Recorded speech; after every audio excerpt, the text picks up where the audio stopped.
बिस्मिल्लाहिर्रहमानिर्रहीम। शिकवा किया आसिफ जरदारी साहब ने कि नई नस्ल ही समझती है कि बुजुर्गों को कुछ मालूम नहीं। साथ साथ उन्होंने इस गम का भी इजहार किया, इस शक का भी इजहार किया कि अगर बिलावल भुट्टो साहब को रोका गया, बयानात देने से रोका गया, मुस्लिम लीग नून के खिलाफ बयानात देने से रोका गया, तो कहीं ऐसा ना हो कि वो नाराज हो जाएं, और अगर वो नाराज हो गए तो फिर मैं क्या करूंगा। क्या कहा जरदारी साहब ने, जरा सुनते हैं।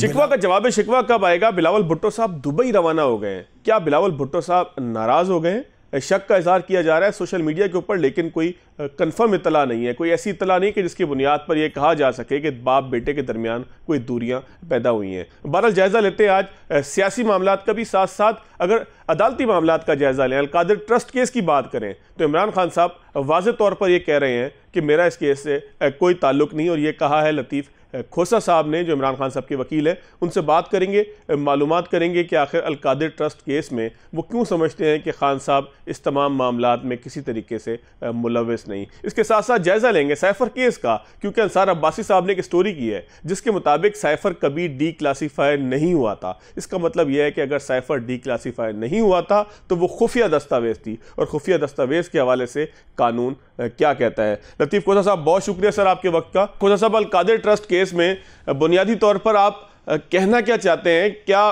खान साहब की सुनत दरखास्त जमानत भी आप लोगों ने दायर कर दी है, तो क्या आप ये प्ली ले रहे हैं कि अलकादिर ट्रस्ट केस से खान साहब का कोई ताल्लुक नहीं था? देखिए, सिर्फ ये ही नहीं अलकादिर ट्रस्ट का, बल्कि अगर आप देखें अलकादिर ट्रस्ट में तो सीधी सीधी जो है न, जो ब्रिटेन की, जो बरतानिया की नेशनल क्राइम्स एजेंसी है, उसने वहां जब डिटेक्ट किया और बराह रास्त उसने जो है इनके साथ मुआहदा करके बहरिया टाउन लिमिटेड के साथ मुआहदा करके, और एनसीए ने वो अमाउंट सीधा सीधा जो डेजिग्नेटेड अकाउंट था सुप्रीम कोर्ट में रजिस्ट्रार ने मेंटेन किया हुआ था, उसमें बराह रास्त पैसे रकम भेजी थी, जिसमें न तो कोई हुकूमत पाकिस्तान का ताल्लुक था, न वजीर आजम का ताल्लुक था, न इमरान खान का कोई लेना देना था। तो वो तो जो वहाँ नेशनल क्राइम एजेंसी थी उसने बराह रास्त भेजा, जो उसकी तकमील में यानी सुप्रीम कोर्ट के फैसले की जो तकमील का मराहिल में चल रहा था, जिसमें रजिस्ट्रार ने पीरियोडिकल रिपोर्ट्स सुप्रीम कोर्ट में चीफ जस्टिस को देना होती थी कि ये वाकई ही जो इनके जिम्मे लगा है, जो कराची में मोहतरम मलिक रियाज साहब ने जो रकबा लिया था हुकूमत से या जिनसे भी लिया था, उसकी जो है पूरी कीमत नहीं अदा की गई थी, और उस पे सुप्रीम कोर्ट ने तायन किया कि ये आप इसके नादहिंद हैं, और ये जो है रकम जब देंगे तो ही आपको जो है मुखलसी होगी। तो उसकी तकमील में अकाउंट खोल दिया गया था। वो कल भी लगा हुआ था सुप्रीम कोर्ट में, और मलिक रियाज वहाँ अपना कंटेस्ट भी कर रहे हैं, उसमें तो ना फरीक हैं हम, और अगर नैब को कोई चीज चाहिए तो वो सुप्रीम कोर्ट से रजू कर लें कि ये रकम जो है आपके पास गलती से आ गई है, और आप ये रकम जो है हमें दे दें या किसी और जगह पर दें। वहां तो इनके पर जलते हैं, वहां तो नैब जाती नहीं है, और ये जो है इमरान खान को अंदर कर दिया है। लेकिन खान साहब ने काबीना से किस बात की मंजूरी ली थी? अगर कोई ताल्लुक ही नहीं था तो फिर काबीना बीच में कहां से आ गई? एनसीए ने रकम भेजी, हुकूमत पाकिस्तान के बजाय जो है वो सुप्रीम कोर्ट ने वसूल की, मामला खत्म हो गया, बराबर हो गई, तो फिर काबीना से किस बात की मंजूरी ली थी? देखें, ये 22 नवंबर को रकम आती है। इनका मलिक रियाज का और एनसीए का मुआहदा होता है 7 नवंबर को, और 7 नवंबर को एक डीड लिखा जाता है जिसमें अख्तियार दिया जाता है वो अल मशरिक बैंक जो है कि आपने बिला हील उजत, जब ये फ्रीजिंग ऑर्डर जो है वेस्टमिनिस्टर मैजिस्ट्रेट ने 2018 में ये अमाउंट फ्रीज कर दी थी। मुबशरा जो इनकी बहू है उसके नाम का अकाउंट था, तो वो फ्रीज कर दी थी। 7 इसको जो है नवंबर को ये इनका मुआहदा हुआ एनसीए के साथ कि जब ये डी फ्रीज हो जाएगा अमाउंट तो ये बिला हीलो हुज्जत आप भेजने के पाबंद होंगे।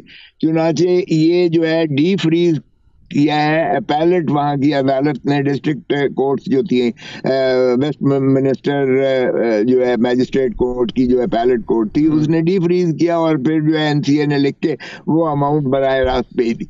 अब ये जब अमाउंट आती है 3 दिसंबर 2019 को ये जो है काबीना की मीटिंग होती है, उसमें ये जो है ये एक किस्म का क्रेडिट लिया जाता है, क्योंकि पाकिस्तान जो है फिस्कल बहुत ज्यादा उसमें था प्रॉब्लम में, तो उन्होंने कहा जी 190 मिलियन जो है अमाउंट ये बरतानिया से पाकिस्तान में आ गई है।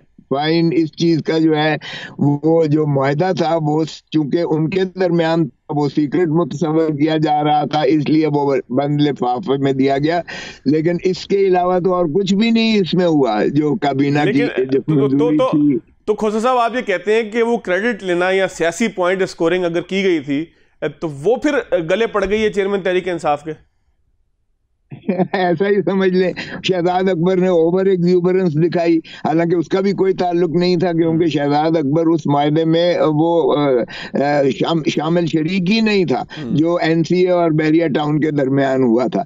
तो ये एक उनका जाहिर हुआ, और उसमें उन्होंने कुछ टैक्स काट लिया था जो उनकी कानून के मुताबिक था, उस टैक्स में काटा। उसमें ना हुकूमत पाकिस्तान थी, ना शहजाद अकबर जो एसेट रिकवरी यूनिट का यहाँ सरबराह थे, ना वो था, और ना इमरान खान का कोई ताल्लुक लेना देना था। ये मैंने कागजात दिखाए, ये सुप्रीम कोर्ट के रिकॉर्ड पर मौजूद है। अच्छा खोसा साहब, एक मिनट मुझे समझने के लिए, आसान करने के लिए थोड़ा सा अगर आप मौका दें, मैं एक रिफ्रेश करके थोड़ा सा बयान कर दूं। आपका कहना है कि एनसीए ने रकम पकड़ी, रकम पकड़ने के बाद उनका और मलिक रियाज साहब का तस्वीया हुआ, और तस्वीर के तहत वो रकम उन्होंने उस मुल्क को वापस करनी थी अपने कानून के मुताबिक, बजाय इसके कि वो लिटिगेशन में जाती। एनसीए ने वो रकम हुकूमत पाकिस्तान से रब्ता किया, उन्होंने कहा कि जी आप सुप्रीम कोर्ट के अकाउंट में जमा करा दें जैसा बैरिया टाउन ने कहा है, और फिर वो रकम ट्रांसफर हो गई। बस ये 2 + 2 4 की तरह आप समझते हैं कि बस ये केस था? नहीं, आप फिर गलत समझे। देखें, ट्रांसफर 22 नवंबर को हो गई बगैर हुकूमत की अप्रूवल के। ठीक है, ट्रांसफर से अमाउंट जो है ये बैरिया टाउन की मर्जी से वहां पे ट्रांसफर हुई ना? किसकी? बहरिया टाउन की मर्जी से ट्रांसफर हुई सुप्रीम कोर्ट के अकाउंट में। यही मैं अर्ज कर रहा हूँ, बहरिया टाउन ही का पैसा था। बहरिया टाउन का जब पकड़ा गया, वहाँ हसन नवाज, मोहतरम नवाज शरीफ साहब के फर्जंद अर्जमंद की 1 हाइड पार्क की जो प्रॉपर्टी थी वो 15 अरब की, 50 अरब में वो बहरिया टाउन ने खरीद की। वो वहां से शाखसाना खुला कि ये इन्फ्लेटेड अमाउंट में, तो वो एनसीए पीछे लगी, वहां से डिटेक्ट हुआ। ना तो कोई हसन नवाज को पूछता है, ना किसी और को गिरफ्तार किया गया है। इसमें हुकूमत पाकिस्तान या मोहतरम इमरान खान या किसी और का ताल्लुक नहीं था। हाँ, अलबत्ता शहजाद अकबर ने जो रिपोर्ट पेश की कि इस तरह से हुआ है, उसको काबीना ने, जाहिर है क्या कर सकती थी काबीना, और अमाउंट तो सीधा मलिक रियाज साहब ने या बहरिया टाउन ने एनसीए के साथ वहां जो भी उनका अंडरस्टैंडिंग हुई, वहां वो उन्होंने टैक्स भी काट लिया, और उसके बाद सीधा अमाउंट जो है डायरेक्ट भेजा गया बगैर हुकूमत की, पाकिस्तान की इंटरवेंशन के। ना उसमें वो है, और वो आज भी मौजूद है। वो ले लें अगर इनको शौक आता है, या ये समझते हैं कि वो हुकूमत पाकिस्तान का था या किसी और का था, तो नैब ले ले भाई। आप मौजूदा काबीना, गुज़िश्ता रोज सुप्रीम कोर्ट ने वो हुकूमत पाकिस्तान के हवाले नहीं कर दी रकम? जी नहीं, आज भी वो इम्प्लीमेंटेशन बल्कि चल रही है उनकी, जो 460 अरब जो मलिक रियाज पर जो लेवी किया गया था सुप्रीम कोर्ट की तरफ से, उसकी इम्प्लीमेंटेशन हो रही है, और रजिस्ट्रार जो है उसकी रिपोर्ट करता है। वो मलिक रियाज साहब किस्तों की शक्ल में दे रहे हैं जो किस्तें मुकर्रर की गई थी, और अगर 2 किस्तें जो है वो नादहिंद हो जाएं तो फिर वो जब्त भी हो सकती है, और सारी अमाउंट देना पड़ेगी मलिक रियाज को या बहरिया टाउन को। तो वो बहरिया टाउन जाने और सुप्रीम कोर्ट की इम्प्लीमेंटेशन कमेटी जाने, इसमें हुकूमत पाकिस्तान या मोहतरम इमरान खान का कोई लेना देना नहीं है। मैं तो हैरान हूं कि अलकादर का केस कैसे चलाया जा रहा है। हाँ, उसके बाद ये कहते हैं कि मलिक रियाज ने 460 कनाल जो है वो अल-कादर यूनिवर्सिटी को देके एक बिल्डिंग यूनिवर्सिटी बना के दी, जो ट्रस्ट में जो है और उसके ट्रस्टी जो है मोहतरम इमरान खान और बुशरा बीबी हैं। क्योंकि खोसा साहब, क्योंकि शेडी ये ट्रांजैक्शन जो थी थोड़ी सी शेडी इसलिए महसूस हो रही थी कि एक जानिब आपने फायदा दिया, बेशक आपने आपके बकौल के सियासी पॉइंट स्कोरिंग के लिए कहा गया कि ये हमने शायद काम करवाया है, हालांकि बकौल आपके कि वो दोनों का आपस का बायमी तस्वीया था, लेकिन जब आपने क्रेडिट लिया और साथ ही आपने जमीन ले ली तो फिर ये ट्रांजैक्शन शेडी हो गई और इसी के ऊपर नैब तहकीकात कर रहा है। ऐसे ही है? अरे बाबा, हमने नहीं ली भाई, वो आज भी यूनिवर्सिटी मौजूद है, बिल्डिंग मौजूद है और बच्चे मुफ्त तालीम वहां हासिल कर रहे हैं। ये इमरान खान का कोई पहला नहीं है और ना बहरिया का ये पहला जो है वो जो है ट्रस्ट है। बहरिया ने तो 2010 में मैं गवर्नर था, उस वक्त हमारी वॉश आउट हो गई थी बस्तियां, और वो बस्तियां जो है आबादी पूरी बना के दी थी, जिसका मैंने जाके इफ्तिताह किया था। वो बहरिया टाउन लिमिटेड ने पैसे भी दिए, बिल्डिंग भी बना के दी, बाकायदा घर बना के दिए और सैकड़ों की तादाद में घर से मैंने इफ्तिताह किया था। मलिक रियाज का कोई पहला ये जो है ट्रस्ट नहीं है जो उन्होंने खिदमत खल्क के लिए किया है। बाहर क्या ये अच्छा, खोसा साहब एक केस और है, टाइम की थोड़ी सी किल्लत होती है, आपको अंदाजा ही है इस चीज का। अब साइफर जो है वो आज अंसार अब्बासी साहब की खबर है कि जी साइफर डी क्लासीफाई किया ही नहीं गया था। तहरीक इंसाफ ये कहती है कि डी क्लासीफाई किया गया था। अगर डी क्लासीफाई नहीं किया गया था और उसको जो है वो इस तरीके से जलसों में लहराया गया, कोर्ट किया गया, तो फिर तो ये सीक्रेट एक्ट की खिलाफ वर्जी वाकई हो नहीं गई?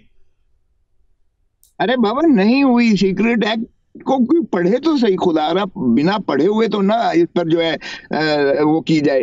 सीक्रेट एक्ट था वो लागू होता है जब कोई सीक्रेट आप दुश्मन के हाथ में देते हो, जिससे आपका दिफा मुल्की जो है वजूद खतरे में पड़ता है, या कोई एटॉमिक जो है तनसीबात खतरा में पड़ती हैं, या आपकी कोई जो है एरोनॉटिकल इंडस्ट्री जो है या आर्म इंडस्ट्री वो कोई खतरे में पड़ती है।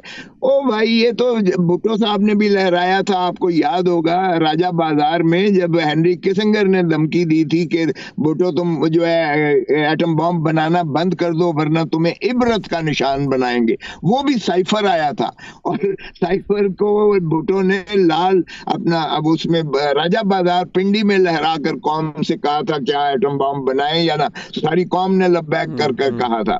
लेकिन हमने हेनरी किसिंगर और अमेरिका के खिलाफ कोई कार्रवाई नहीं की थी।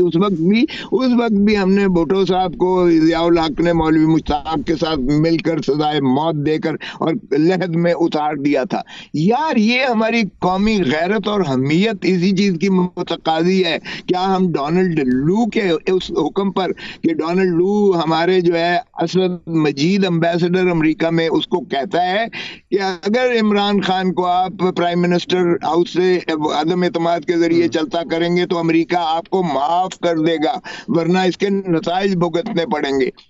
ये बताएं कि अगर एब्सोल्युटली नॉट कहने वाला, अगर वो गैरत और हमीयत पाकिस्तान की तहफ़्फ़ुज़ करने वाला वज़ीर आज़म, जिसको अपने हल्फनामे में अख्तियार है कि वो कौन सी चीज जो है वो किसी के साथ शेयर करे या न करे, इसका हल्फ उसने लिया हुआ है। और अगर वो समझता है अपने तई कि ये कौम को पता होना चाहिए कि हमारा अमेरिका मुदाखलत कर रहा है या अमेरिका दखल दे रहा है, तो फिर ये उसने काबीना की उस एनसीसी कमेटी के सामने रखा जिसमें चारों सरबराहान, army chief, air chief, naval chief और DGISI, ये चारों मौजूद थे और उन्होंने कहा कि ये ब्लैटेंट इंटरफेरेंस है into the affairs of supreme Pakistan और इसको स्ट्रॉन्ग डिमॉश लिखा जाए। ठीक हो गया। यही नहीं है। अच्छा, यही नहीं है। हमने चलता भी किया, हमने गुलामी इतनी की अमेरिका की, चलता भी किया हमने, और फिर हमने कहा कि ये देखें जी हमने इन्हें जंजीरों के पीछे जकड़ लिया है और अब हम सजा करने जा रहे हैं। यार, शर्म आनी चाहिए जिसने ये केस बनाया है। आप कहते हैं मुसीबत, कोई मुश्किल इस पे पड़ जाएगी। मुझे पता है इसमें कौन सा पाकिस्तान का दिफा खतरे में पड़ गया है। अच्छा, मुझे खोसा साहब बिल्कुल एक आखिरी कमेंट जरा कर दीजिएगा। बिलावल भुट्टो साहब को जो है वो कल जरदारी साहब ने कहा कि वो बच्चा है, अभी अंडर ट्रेनिंग है। आप ज़ाहिर है कि पीपल्स पार्टी के अंदरूनी हलकों में बहुत अंदर तक तमाम मामलात को वाकिफ है, तो आपको लगता है कि कोई नाराजगी का इजहार करते हुए बिलावल साहब दुबई चले गए? अभी इत्तला आई है। देखिए, ये बाप बेटे के दरमियान है, ये पहली दफा नाराजगी नहीं हुई होगी। ये पहले भी जब शुरुआत हुई थी, आपको याद होगा, उस वक्त भी बिलावल जो है लंदन चले गए थे वापस, अगरचे हमने तो ये कहा था कि वो तालीम मुकम्मल करने गए हैं। उस वक्त भी कुछ इसी किस्म के फिक्रे थे जिनकी वजह से बाप बेटे के दरमियान थोड़ा सा इख्तलाफ हुआ था। तो बारगैफ मैं इसमें आपने बड़ी खबर दे दी है जाते जाते। नहीं नहीं, ऐसी बात नहीं है, ये तो फिर बाप बेटा उनके दरमियान है और मैं इसमें कुछ नहीं कहूंगा। अगरचे मैंने जाती तौर पे कहा था जरदारी साहब को भी कि बिलावल को शहबाज शरीफ का खुदारा वजीर न बनाए, मत बनाए। ये हमें हमेशा हॉन्ट करेगी ये बात कि ज़ियाउल हक के मुतबन्ना भुट्टो के कातलों के साथ आपने जो है अपने बेटे को वजीर बना दिया है। उसके ताबे वजीर बनना ये जेब नहीं देता है पाकिस्तान पीपल्स पार्टी के चेयरमैन। बहुत शुक्रिया सरदार लतीफ कोसा साहब मेरे साथ मौजूद थे। कुछ तज्जिया लेंगे, तबसरा लेंगे इन्हीं मामलात के ऊपर जो सुप्रीम कोर्ट में गुज़िश्ता रोज हुए और खास तौर पर आसिफ जरदारी साहब के बयान के हवाले से, लेकिन ब्रेक के बाद।